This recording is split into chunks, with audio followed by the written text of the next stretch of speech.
Corona virus এক ত্রাস সৃষ্টি হয়ে গেছে।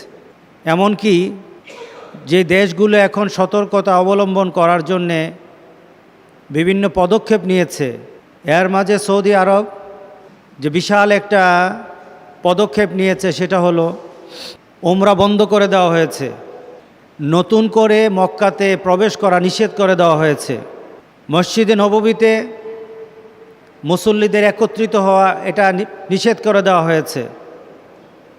গতকালের দৃশ্য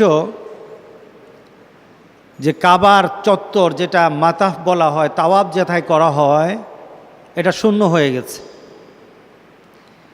কিছু মক্কার যারা আশেপাশে আছে ওরাই তাওয়াব করতে পারছে। আজকের জুমার দিন নির্দিষ্ট ব্যক্তি যারা মক্কার কাবার আশেপাশে আছে তারা ছাড়া সেখানে নামাজ পড়তে পারবে না, যেতে পারবে না। বিপদটুকু এতটুকুন, আমার মনে হয় যারা জীবিত আছে আমরা এই পর্যন্ত, যাদের বয়স 90-100 হয়ে গেছে, আমার মনে হয় এই দৃশ্য কেউ দেখে নাই। এই দৃশ্য এখন কেউ দেখে নাই যে কাবার চত্বর খালি হয়ে থাকবে, কেউই উমরা করতে যেতে পারবে না, কেউই হেরেমের মধ্যে নামাজ পড়তে পারবে না। আমি যেতে পারলাম কি না পারলাম, আপনি যেতে পারলেন কি না পারলেন, এটা আমাদের বড় দেখার বিষয় নয়। কাবার আশেপাশে যারা তাওয়াফ করতে আসে, যারা উমরা করতে আসে, যারা হজ করতে আসে, তাদেরকে না দেখলে মুমিনের কলিজা ঠান্ডা হয় না, মুমিনের ভালো লাগে না। গোটা পৃথিবীতে এখন বিশাল একটা খুব বড় একটা বিপদ চলছে, কিন্তু আমাদের ভিতরে এখনো কোনো সচেতনতা আসে নাই। আমরা ওই মানের এখন হতে পারি নাই যে এটা বিপদকে বিপদ হিসাবে এখনো বুঝতে পারি নাই।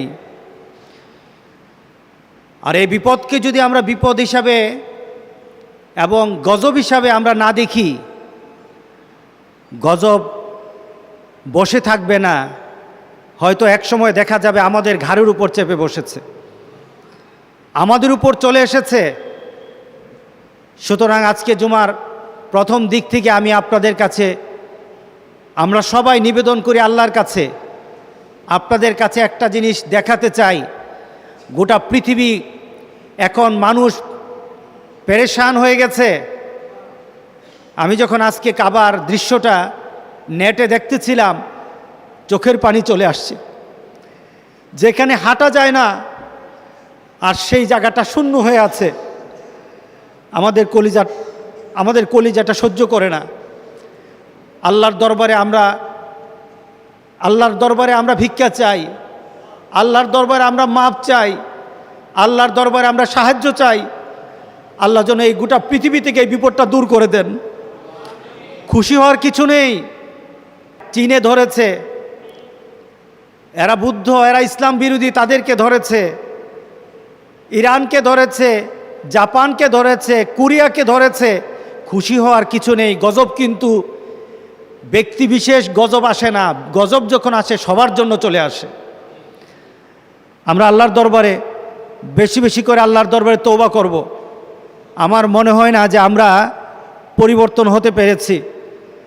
চলুন আল্লাহর দরবারে কেঁদে বলি, মাবুদ এই গজব আমাদের থেকে আর রেখো না, আমাদের মধ্যে আর রেখো না, তুমি উঠায় নাও। আমিন বলি। আল্লাহ যেন আমাদের এই গজব থেকে আল্লাহ হেফাজত করেন। জোরে বলেন আল্লাহুম্মা আমিন। Rose TV 24. Enjoy by listening to the Holy Quran.